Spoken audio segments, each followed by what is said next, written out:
In this video, we're going to cover a couple of common parameterizations for surfaces in the event that you need to parameterize a surface.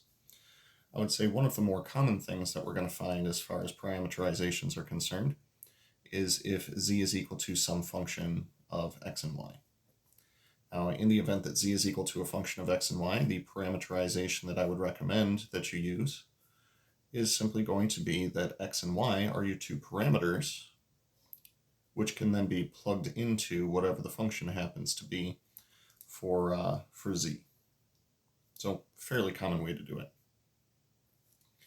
Now, a second one would be for a plane.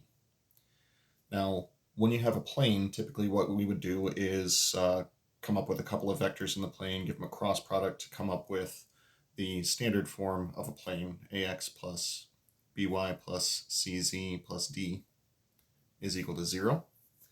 However, what we can do with this is come up with something a little more generic. So if W1 and W2 represent vectors in the plane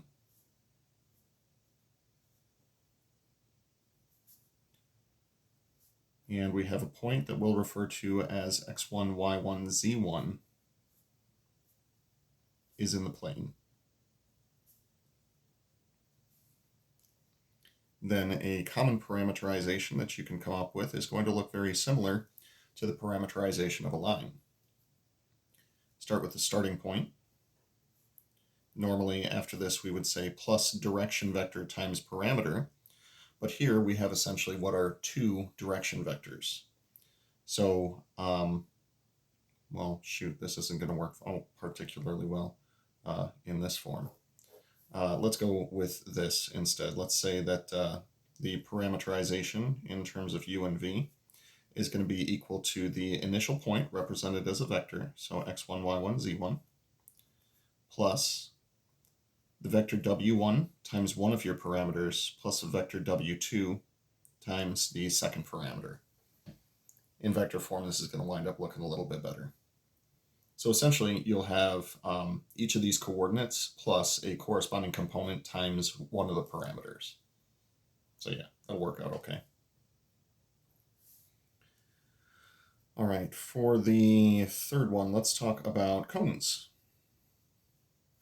So most common cone that we typically talk about takes the form z squared is equal to x squared plus y squared.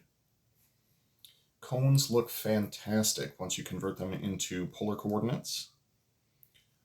So we'll say convert to polar. And the thought that we're going to give to this is that r is going to become u and theta is going to become v.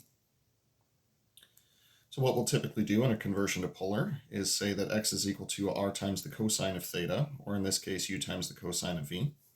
Y is equal to r times the sine of theta, or u times the sine of v. And then z is simply going to be equal to the square root of x squared plus y squared. But we know that x squared plus y squared is equal to r squared. Taking a square root, we would get z is equal to r. Or with these sets of parameters, that would be z is equal to u. And finally, if we have a sphere of radius, let's call it a, and what we're going to do is convert to spherical.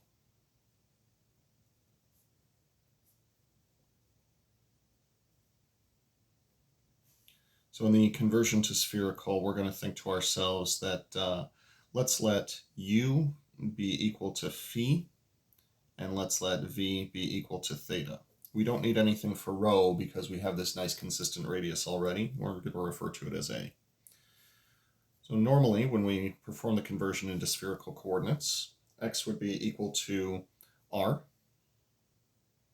times the sine of phi, so sine of u, times the cosine of theta. Y would be equal to rho times the sine of phi times the sine of theta, and z would be rho times the cosine of phi.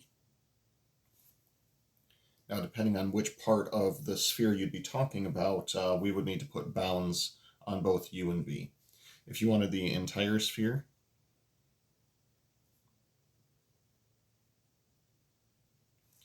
we could say that phi, or u, can go from 0 to pi, and that theta will go from 0 to 2 pi. Otherwise, if you wanted to talk about portions of the sphere, perhaps in the first octant, you would need to select the appropriate angular boundaries for that as well. Now, in all of these cases, you'll usually need bounds on both u and v, and that'll sort of be implied from whatever problem you happen to be working on. So keep those bounds in mind as well.